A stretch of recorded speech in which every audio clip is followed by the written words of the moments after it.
शिक्षा प्रणालीच्या विरोधात देशभरात जे आहेत अभिजित दिपक्यांचे आंदोलन सुरू आहे। पुण्यात ज्या पद्धतीनं प्रतिसाद मिळाला तो प्रतिसाद आता पुन्हा एकदा नागपुरात मिळेल का, हा सुद्धा एका अर्थाने प्रश्नचिन्ह एका अर्थाने उपस्थित होत आहे। आपल्यासोबत वरद डोरलीकर आहे। उद्या जे आहेत अभिजित दिपके नागपुरात येणार आहे। नागपुरातील ऐतिहासिक संविधान चौकात जे आहे ते आंदोलनाला सुरुवात होत आहे। काय एका अर्थाने आंदोलनाची जी आहे ती तयारी झालेली आहे?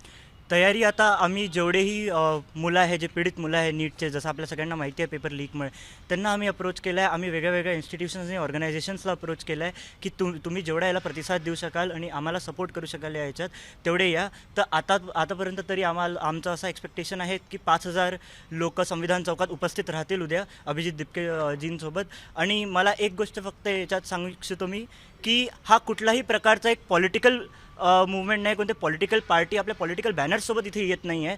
जे कोणी तिथे राहतील, मी झालं, अभिजित दिपकेजी झाले किंवा कोणी अजून दुसरे लोक जे तिथे राहतील, ते ॲज अ सिटिझन, ते या देशाचे नागरिक म्हणून, नागपूरचे नागरिक म्हणून, आणि जे आपली सरकारमध्ये जे लोक बसले आहेत ते अकाउंटेबिलिटी जशी नाही घेत आहेत। जसं आजपर्यंत एक पण आपण सरकारकडून एवढ्या प्रोटेस्टनंतर पण एक पण शब्द ऐकला नाही आहे की याच्यानंतर हे समोरचे जे पेपर्स आहेत त्यांना कसं सुरक्षित करणार आहे, पेपर लीक कसे कमी करणार आहेत। तर आमचं एवढीच डिमांड आहे की अकाउंटेबिलिटी घेणं सुरू करा, मुलांना प्रश्नाचे उत्तरं द्या, आणि जर नाही होत आहे तर मग इस्तिफा द्या।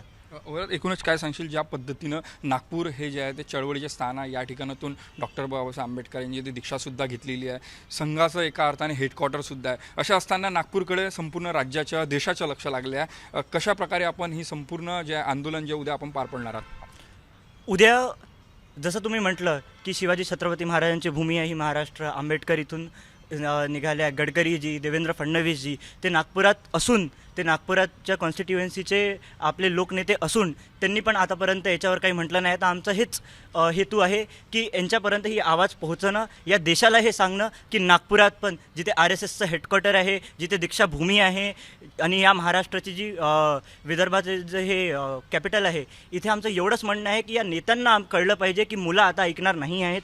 तुम्ही हे जे काही चालवून ठेवलं आहे की काही पण होऊन जाईल देशात आणि कोणी आवाज उठवणार नाही, तर असं नाही आहे। आमचं एवढंच आव्हान आहे, आम्हाला काही पॉलिटिकल हे टाकायचं गरज नाही आहे। तुम्ही फक्त आम्हाला आमच्या प्रश्नाचे उत्तरं द्या, आणि तुम्ही आमचे जे बेसिक सिस्टम आणि जे बेसिक फंक्शन्स आहे या देशाचे ते त्याचे आम्हाला उत्तरं द्या। कुठल्या कुठल्या सामाजिक संघटनेने तुम्हाला एका अर्थाने सहकार्य नागपुरात केलं, आणि किती जे विद्यार्थी असतील त्यासोबत सामाजिक संघटनेचे कार्यकर्ते उपस्थित असणार आहेत उद्या? उद्या 5,000 मुलं राहतील तिथे, आणि फक्त मुलं नाही, काही मुलांचे वडील म्हणजे आई वडील पण राहतील तिथे। खूप ऑर्गनायझेशन्स आहे नागपुरात, जे पॉलिटिकल ऑर्गनायझेशन्स आहे ते त्यांच्या पॉलिटिकल बॅनर सोडून तिथे उभे राहतील। आता मी पण तुम्हाला नाही सांगू शकत की किती लोक आणि कुठले लोक राहतील, कारण आम्ही एवढ्या लोकांना आव्हान केलं आणि एवढ्या लोकांचा आम्हाला प्रतिसाद भेटला आहे की आम्हाला पण नाही माहिती आता उद्या 5,000 लोक येतात की उद्या 10,000 लोक येतात।